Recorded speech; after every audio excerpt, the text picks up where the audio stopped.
What's going on, broskies? So this is a video, another one by Simon Whistler, and we're going to be deep diving into the history of the Ryugyong Hotel in North Korea.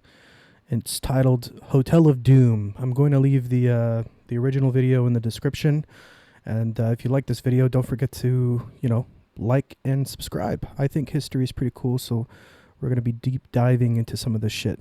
Let's go. Is made possible by the Great Courses Plus, an on-demand video learning service. Learn at your own pace, with no tests and no schedules. Check out a free trial of the Great Courses Plus through the link in the description below. More about them a little later in today's video.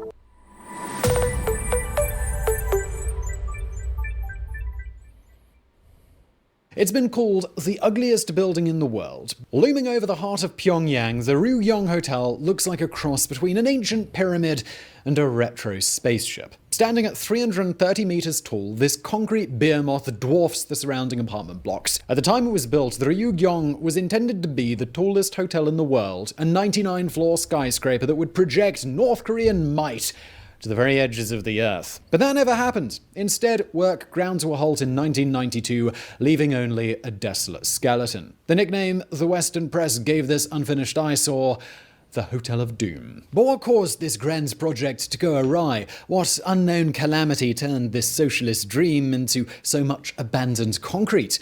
Well, the answer to that question is even darker than you're probably expecting. Today we are exploring the tallest unoccupied building in the entire world and uncovering the forgotten tragedy that turns this one-time hotel into a silent tomb. Unoccupied. Jump in my new EV with It's me. fucking I found it on unoccupied. cars.com. It's a hollow piece of concrete. Wasn't finished. Caused thousands of people to die. Picture the scene. It's 1986. In America, nearly 7 million people are joining hands trying to make a chain across the country. In Europe, Chernobyl is spewing radiation like an atomic kettle. Meanwhile, in Pyongyang, Kim Il-sung is a supreme leader with a problem. A problem that has been haunting his nightmares for the best part of half a decade. The North Korean leader is terrified that his country is falling behind its southern neighbor. For younger viewers, this probably sounds a bit like a, duh moment. I mean, North Korea is an impoverished communist hellhole while South Korea is a modern capitalist society. But it wasn't always like this. Less than a decade earlier, in the mid-1970s, the two Koreas had been broadly comparable. Both were dictatorships, both relied on foreign backers to survive, and both had similar-sized economies. But then the 1980s had dawned, and North Korea's Kim Il-sung had watched in horror as South Korea strapped rocket boosters to its economy. In 1981, Seoul had even won the right to host the 1988 Summer Olympic Games. In 1986, South Korean builders working in Singapore had constructed the world's tallest hotel. Frankly, the achievements of the South were starting to make Kim's socialist utopia look a bit like Hicksville. Kim needed a plan, something he could do that would upstage the South and show the entire world that Pyongyang was where it was at. Ensconced in his hermit kingdom, the supreme leader at last hit upon an idea. Why not beat the South at their own game? That same year, 1986, Pyongyang announced two things sure to outdo even the Olympic Games and the world's tallest hotel. In 3 years, North Korea would hold its own Olympics, and all the participants would stay in a newly built hotel even bigger than the South Korean one. As plans go, this was practically up there with sabotaging your ex's wedding by holding your own, even bigger wedding just down the road. But, I mean, well, that's how things roll in a dictatorship. I mean, what were people really going to do? Tell Kim no? Grounds broke on the Ryugyong Hotel in 1987 with the aim of being finished in time for 1989. The plans were insane. The Ryugyong would stand 300 meters tall with 3,000 rooms and between 5 and 7 rotating restaurants.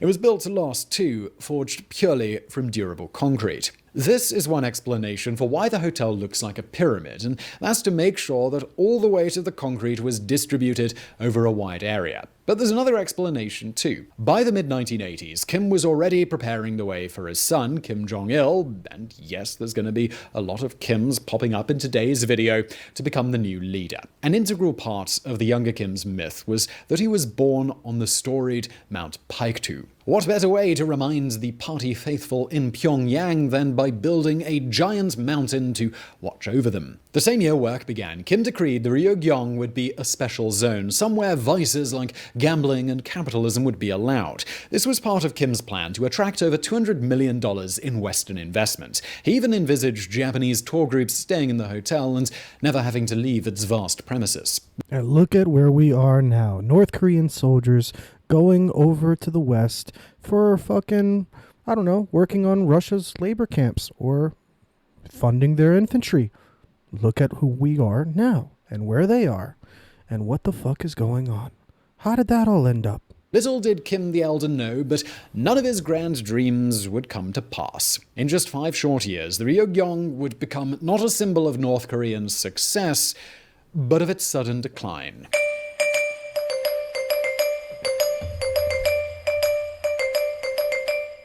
If you'd have taken a tour of Pyongyang in 1989, you might have thought you were visiting a boom city. As Kim's World Festival of Youth and Students approached, the regime was splurging money on refitting the capital. New roads were opening, a new stadium was being built, the airport was modernized. And above it all, looking serenely down on the millions of people below, was the half-finished outline of the world's tallest hotel. Yep. Half finished. In a sign of things to come, the hotel had missed the 1989 deadline. But that wasn't a problem. The government had just pushed the deadline back to 1992 and pretended that, well, that had been the plan all along. Once again, this was a dictatorship, and who's going to disagree? Right. On July the 1st, 1989, the world descended on Pyongyang for the not Olympic Games. And we mean the world. Over 175 countries were represented, including the USA. If that sounds unlikely, well, I mean, so does everyone flocking to the 1936 Olympics in Nazi Germany. For the next week, Kim Il-sung smiled beautifully down on the 22,000 athletes competing in his capital.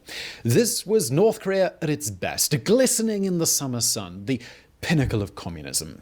We can only hope Kim savored that shining moment. It's likely that 1 week in July 1989 was the last time the sun ever shone on Pyongyang. So let's now fast forward 2 years to 1991. Already the triumphal vibe from that 1989 summer is gone, replaced by grey foreboding. On the horizon, the Ryugyong remains unfinished, work now proceeding at a crawl. The foreign investment Kim had predicted had never shown up. To make up for the shortfall, it ploughed as much as 2% of the country's GDP into the hotel every year. And this was a problem because the North's economy was already pretty close to collapse. Not 5 months after Kim's shining summer in 1989, the Berlin Wall had fallen with a crash that was felt across the world. Over the next 2 years, communism had collapsed in Europe, the USSR had dismantled itself, and the Kremlin's subsidies to Pyongyang had just dried up. Without those subsidies, the dream of the Ryugyong was doomed to die. In 1992, in the face of a flatlining economy, Kim finally pulled the plug on the world's tallest hotel. Work just stopped. Although it had reached its full height of 300 meters, the Ryugyong had never been covered. And now it wouldn't be. As the workers trooped out for the last time, they left behind a lifeless tomb, a dead hotel overlooking a financially broken city. The only sign of Kim's grand dream that remained was a rustling yellow crane abandoned at the very top of the Ryugyong pyramid. It would remain there for the next 16 years. In the uneasy atmosphere of 1992, no one in Pyongyang could have known it, but those 16 years would bring the country to its knees.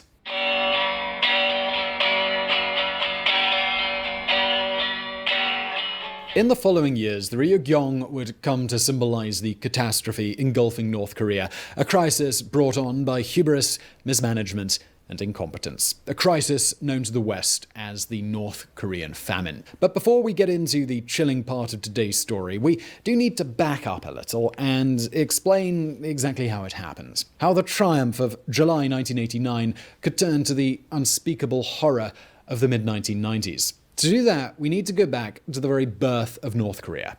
The Hermit Kingdom arose from the ashes of the Second World War. Annexed into Imperial Japan in 1910, the Korean peninsula was divided in World War II's endgame after joint invasions from the Soviets and the Americans. The Americans occupied the South while the Soviets occupied the North. When it came time for the occupation to end in 1948, both Koreas declared themselves independent. But neither was really a viable nation yet. Both relied on handouts from their patrons, to keep afloat. In the north, this mainly took the form of food subsidies. When the Koreas had divided, the south had taken all of the good arable lands, while the north had been left with a load of rocky fields that you could grow probably about a single turnip in. But, this wasn't a problem as long as those USSR subsidies kept on rolling in. The only trouble was, Kim wasn't totally sure they would. Not long after North Korea became a communist state, China had also gone communist. But instead of being like, nice, 2 more allies, Kim was more like, we're kinda screwed. The problem was that China and the USSR both wanted to be the leaders of the socialist world and for all other nations to imitate them. This was fine when Mao was basically a moustacheless Stalin tribute act, but after Stalin died and the USSR started steering in a new direction, it became a bit of an issue. You know how sometimes your friends will have a big bust-up and you somehow get caught in the middle and you don't want to take sides? Well, that was Kim in the 1950s, only instead of being unfriended by Khrushchev on Facebook, he might have vital food imports cut off. The only way to avoid a nasty shock in the future was for North Korea to become completely self-sufficient. But how do you take a country as physically incapable of feeding itself as North Korea and make it self-supporting? Well, it's quite simple. You lie. In the mid-1950s, Kim unveiled a new guiding philosophy for his nation. Juche is hard to explain, as Kim kept changing the exact meaning whenever it suited him, but a core tenet was that of self-reliance, especially regarding food. Initially, it really was a piece of performance art, a way for Kim to demonstrate to his international backers that he really didn't need them. Come the 1980s, though, Kim decided to implement it for real. Peasants were sent out to chop down trees and farm every spare scrap of land. Unfortunately, this led to 2 catastrophic side effects. 1, widespread soil erosion, which would harm harvests for years to come, and 2, it convinced the elite that North Korea really could go it alone. Key to this last bit was the new fertilizer imports from the USSR. They produced massive harvests, so when Kim went out to tour the farms, he was pretty much all like, hey, we can totally feed ourselves, great! By the time we catch up with our main narrative in 1992, though, as work had just stopped on the Ryongyong Hotel, North Korea was in a very dangerous place. You had an economy nearly flattened building this stupid hotel, an agriculture sector that had overworked the land and was now in steep decline, and a ruling class utterly convinced that their nation could feed itself. When the USSR suddenly ceased to exist, taking its fertilizer subsidies with it, the last piece of a very destructive puzzle fell into place. Despite Kim's best-laid plans, his country was now heading towards one of the worst catastrophes in a century. And just before we get into that catastrophe, I do want to take a quick moment to tell you about today's sponsor, the Great Courses Plus. You can learn from the world's best professors on the Great Courses Plus, and if you're enjoying this video, I really think you'll enjoy their course called Utopia and Terror in the 20th Century, which would be a great expansion from today's video, not only looking at North Korea, but also at the Nazis, fascism, Pol Pot, and a lot of other dark periods of the 20th century, and also where we might be heading in the future. Basically, the Great Courses Plus is like a university education, but it's at your own pace with no tests and no schedules, and it's incredibly easy to access. You can do it on PC, tablet, phone. They've also got audio streaming, which is very convenient, so you can listen on the move. That's generally what I do. So it's great stuff, and you can try it for free. Get a free trial by going to thegreatcoursesplus.com/geographics or use the link in the description below. Doing that helps support this show, helps us making these videos. And let's get back to it.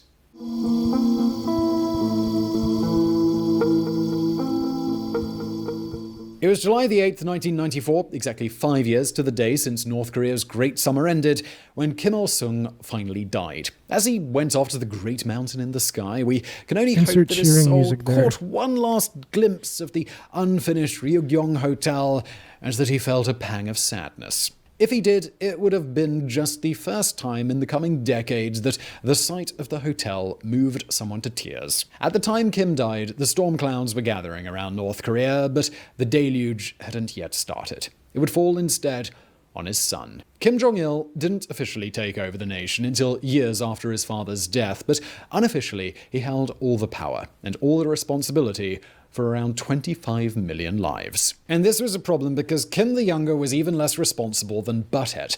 While Kim Il-sung was at least a veteran who'd fought the Japanese occupiers in World War II, Kim Jong-il was as spoiled, as pampered, and as utterly sadistic as a Roman emperor. He couldn't manage the economy. He couldn't even mismanage it like his father, because that would have at least required some basic grasp of how the economy worked in order for him to screw it up. Isn't he addicted to cheese as well?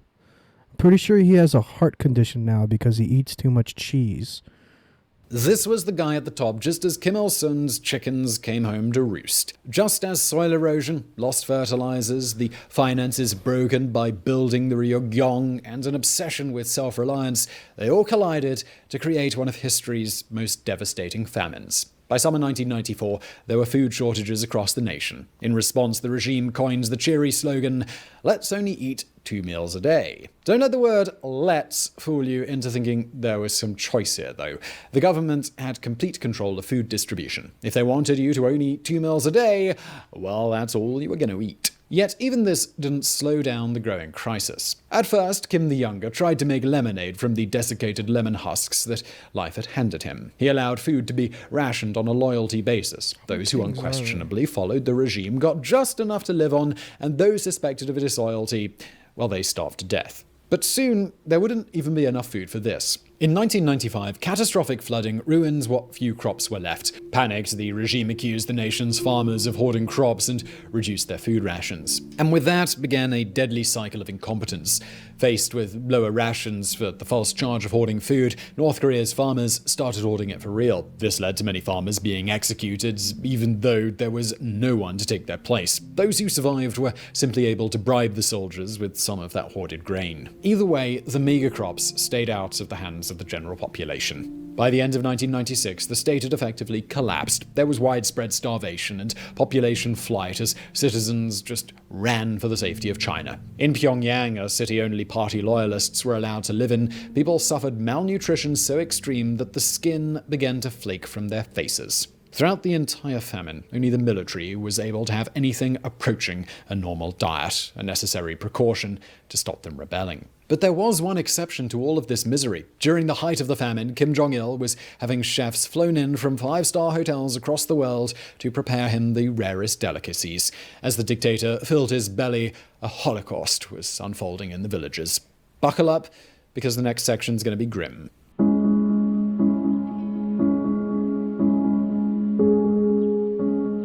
During the height of the famine, children fled starving villages for cities. Hundreds, thousands, tens of thousands of malnourished kids flooded into cities like Chongqing. There, they were forced to sleep out in the open, on streets, in train stations, in parks, anywhere there was room. Before long, these kids started vanishing, snatched off the street in the dead of night.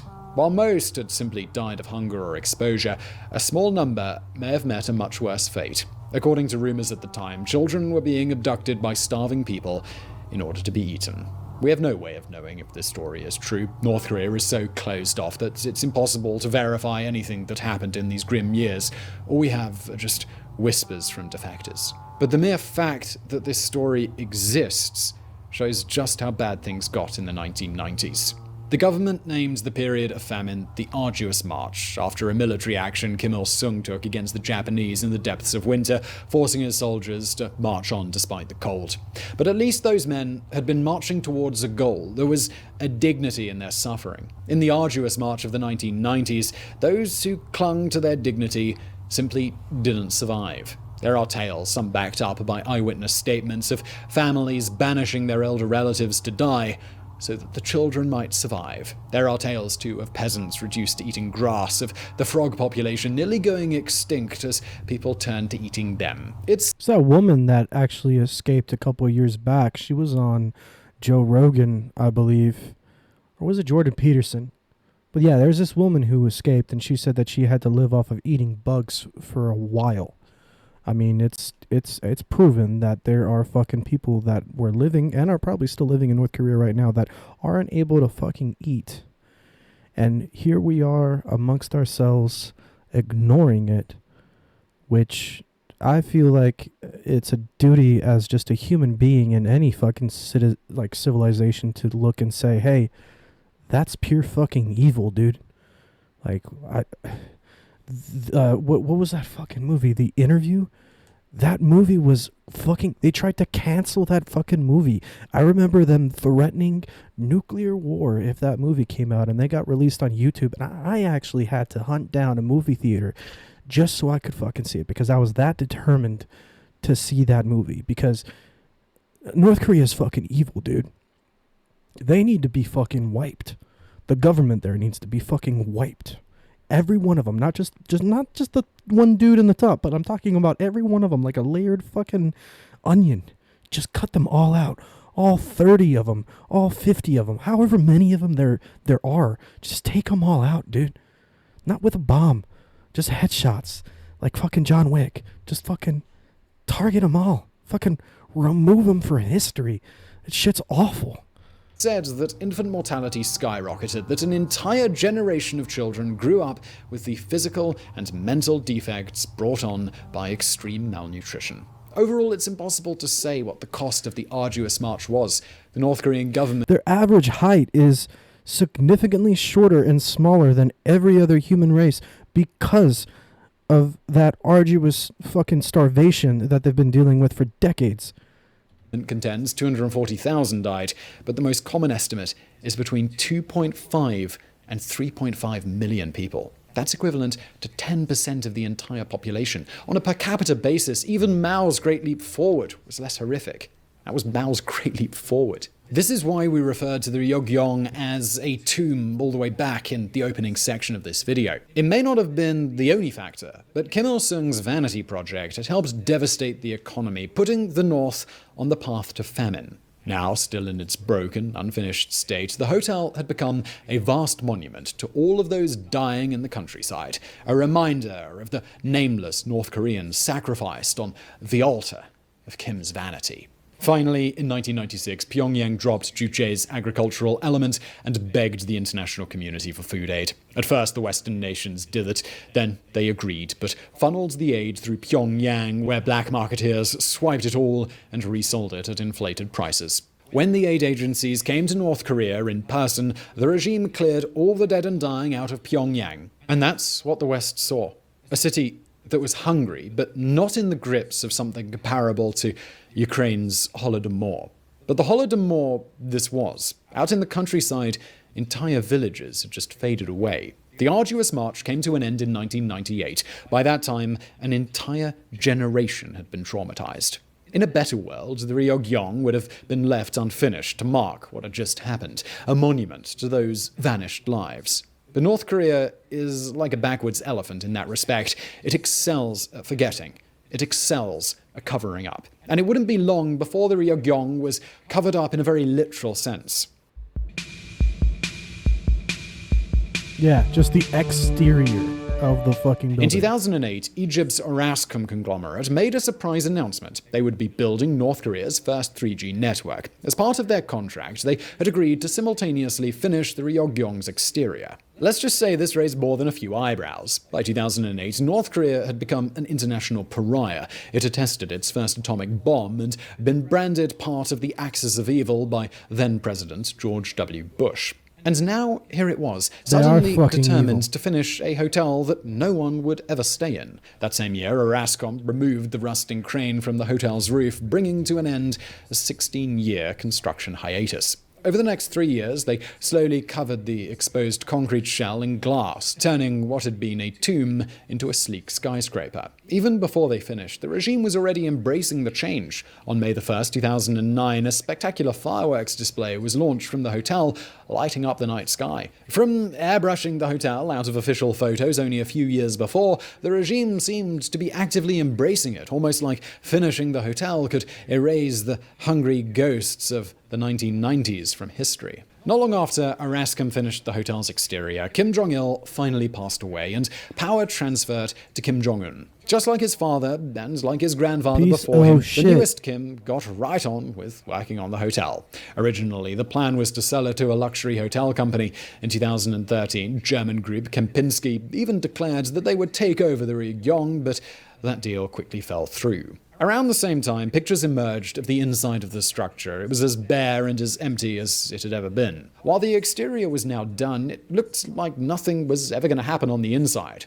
And that's how things stayed. As the third Kim got into his groove, detonating nukes and oppressing his people, the Ryugyong continued to sit empty, its exterior gleaming, its interior empty and dead, a handy metaphor for the regime that it was commissioned by. But it appears that the story of the Ryugyong is not yet over. In 2018, LED lights were added to the hotel, allowing it to light up and display waving flags and propaganda to the entire city. At first, the light show was only turned on for special occasions. By 2019, though, it was lit up most evenings from 7 p.m. to 10 p.m. This is in a city where electricity is often carefully rationed. Could this be a sign that the regime has plans for the hotel? With North Korea, who could possibly say?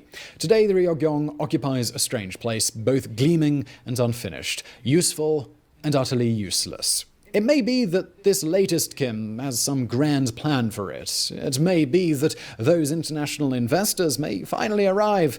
But, don't count on it. North Korea is a state that has consistently defied outside observations, consistently failed to behave like other nations.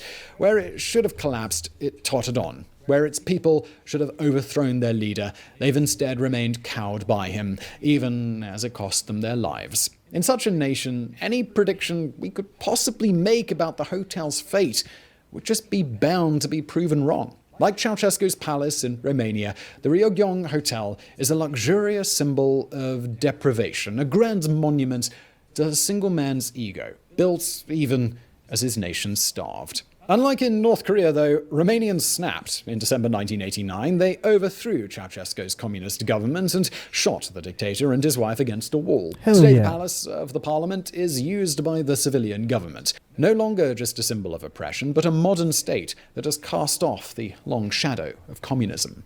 North Korea may still be the hermit kingdom. The Ryugyong may still be an empty shell marking the deaths of millions. But things won't necessarily stay that way. It could be that the final chapter of the Ryugyong story has yet to be written. A chapter where it comes to symbolize something more powerful than darkness and despair. A chapter where it might come to symbolize hope. So I really hope you found that video interesting. If you did, please do give us a thumbs up below and don't forget to subscribe to this channel. Right now we're doing new videos twice a week. So subscribe, hit the notification bell. Also, if you guys want to check out the original, I'm going to put this in the link. Support our great sponsor, the Great Courses Plus, who I'm linking to below. Simon Whistler. And thank you for watching. It's crazy how evil things really are out there. Anyway, I'll catch you guys later.